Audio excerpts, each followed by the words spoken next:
What's up, guys? Rick here with 5 long shots that you can consider for this week's PGA Championship. And remember, this is an absolutely stacked field. All of the best players in the world will be playing TPC Harding Park this week, and they eat up the vast majority of the win equity. But here are 5 guys that you can consider further down the board for either outrights, top 5s, top 10s, or even value plays in fantasy. Let's jump into it.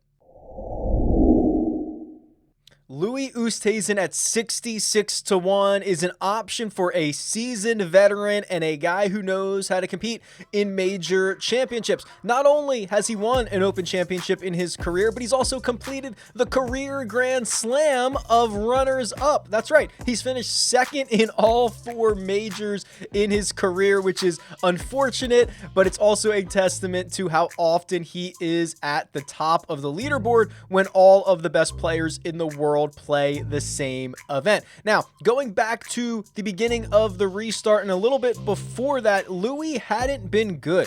His off the tee game, his approach game was lacking. He lost over 4 strokes on approach at the Workday Charity Open. He lost another 3 on approach at the RBC Heritage, and his short game was basically in shambles.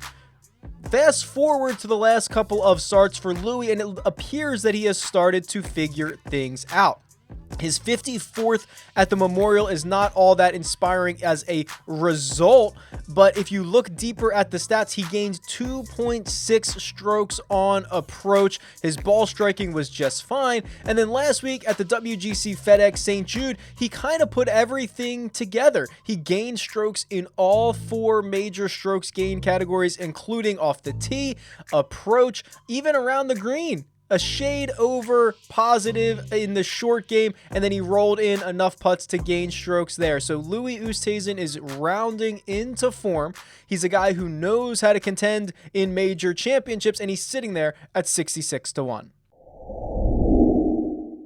Ryan Palmer at 125-1 is someone who does not get enough credit from the industry. And yes, I'm a little bit concerned about his lack of distance. He ranks 99th on tour in driving distance, but he ranks 20th in strokes gained off the tee, meaning he's always putting himself in a good position. And I don't think people understand how good Ryan Palmer has been this year. Obviously, he hasn't won an event, but he was in contention until the 72nd hole at the Sony Open back in January. He was in the final group at the Farmers Insurance Open before fading to a T21. He finished second at the Memorial just a few weeks ago, and then he finished T15 last week at the WGC FedEx St. Jude Invitational. Those last 2 major-like fields, and Ryan Palmer was able to find his name near the top of the leaderboard.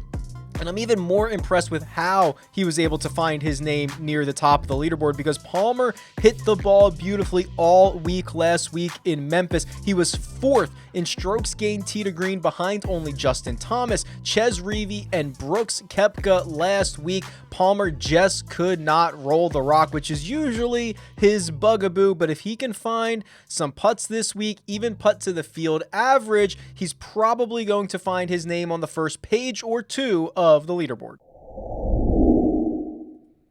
Bubba Watson is available at 125-1, and let's be honest, I think it's a very specific pathway to victory for Bubba Watson, but he owns the skill set that I think is most interesting around TPC Harding Park, which is having to play out of the fairway. And if you're not playing out of the fairway, you better hit it very long, which is what Bubba is able to do. In fact, the 4.25 strokes he gained last week, the WGC FedEx St. Jude Invitational, was his best driving week since the 2019 Valspar. That's right, over a year and a half ago, we just saw Bubba Watson's best driving performance. Now, he wasn't able to cash it in with anything better than a 25th place finish because his irons let him down. He lost 3 strokes on approach, which quite honestly, since the restart, has been very uncharacteristic of Bubba. He's gained in 4 of his 7 starts in the restart.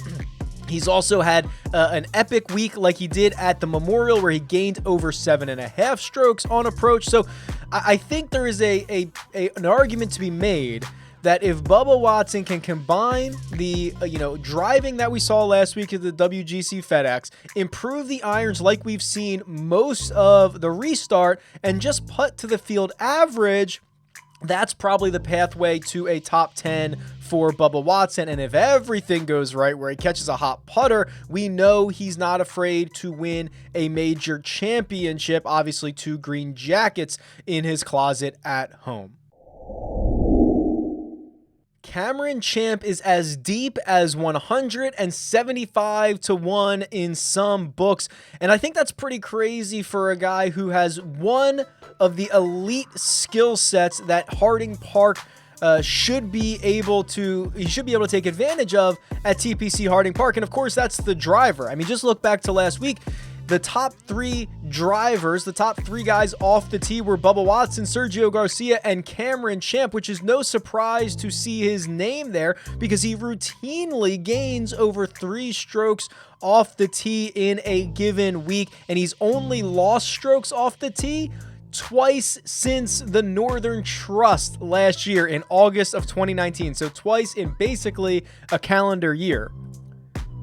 And I think the narrative around Cameron Champ, which used to be correct, is that he was a one-trick pony. Yeah, that was absolutely right. When he was winning the Safeway and the Sanderson Farms, he basically only had one pathway to victory, which is everything had to go right because his irons were so bad, his short game was so bad, his putter was so bad. But that's not really the case anymore. In fact, his short game, while it's still not great, has significantly improved. The putter specifically, he's gained strokes putting in 3 of his last 5 events. A couple of them, like the Charles Schwab Challenge, he gained over 2.5 strokes. Last week at the WGC FedEx, he gained over 3 strokes. There is a trend line that looks very strong for Cameron Champ long term. Now, is he going to be able to cash that ticket at the PGA Championship this week? Well, that's yet to be seen, but he's better than I think the industry and the markets want to admit, and he has a skill set that could be the only way to bring TPC Harding Park to its knees.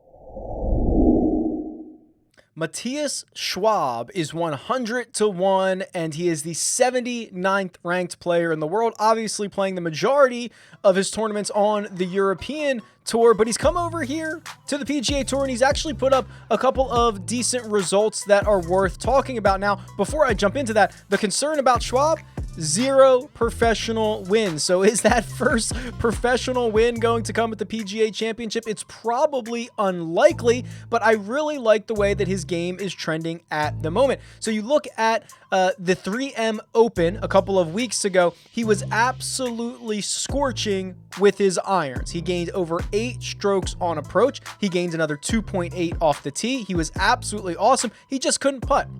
Still ended up finishing 32nd, being one of the worst putters in the field. And then he carries that momentum over into the Barracuda Championship, where on Sunday he almost jumps up and steals this tournament, ends up finishing in a tie for 3rd, a few points back of the eventual winner, Richie Werenski. Remember, that's modified Stableford scoring, so I'm talking in points, not strokes. And now you've got a guy who in his last 2 starts has been excellent from tee to green, who has popped up on the top of leaderboards. He is a top 80 player in the world. I don't care what tour he usually resides on. This is an opportunity to buy a hot golfer very low on the betting board.